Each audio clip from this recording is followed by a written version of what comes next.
अहमदाबाद विमान अपघातात मूळचे सांगोल्याचे असणारे महादेव पवार आणि आशा पवार या दाम्पत्याचाही मृत्यू झालाय। मराठी दाम्पत्य असणारे पवार हे गेल्या 40 वर्षांपासून गुजरातमधल्या नडियाद या ठिकाणी वास्तव्याला होते। आपल्या मुलाच्या भेटीच्या ओढीने पवार दाम्पत्य लंडनला निघाले होते, मात्र पुत्र भेटीपूर्वीच आई वडिलांचा मृत्यू झाला। नक्की पवार दाम्पत्य यांचं सांगोला कनेक्शन आणि जीवन प्रवास कसा होता याबाबत माहिती देत आहेत आमचे प्रतिनिधी संकेत कुलकर्णी। अहमदाबाद विमान दुर्घटनेमध्ये मूळचे सांगोला तालुक्यातील हतीर या गावचे असणारे महादेव पवार आणि त्यांच्या पत्नी आशा पवार यांचा खरं तर मृत्यू झाला। सांगोला तालुक्यातील हतीर हे महादेव पवार यांचं मूळ गाव, मात्र गेल्या 35 ते 40 वर्षापासून गुजरात मधील नडियाद मध्ये ते वास्तव्यास होते।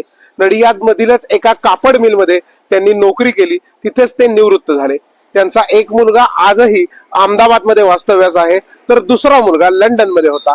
लंडन मध्ये आपल्या मुलाच्या भेटीच्या ओढीनं खरं तर हे माता पिता असणारे, आई वडील असणारे महादेव पवार आणि आशा पवार निघाले होते, मात्र मुलाच्या भेटी अगोदरच त्यांच्यावर काळाने घाला घातला।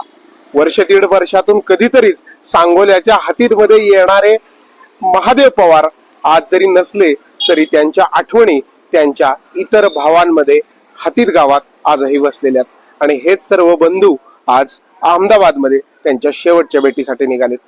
व्हिडिओ जर्नलिस्ट राजू मिसाळसह संकेत कुलकर्णी, एनडीटीव्ही मराठी, सांगोला, पंढरपूर।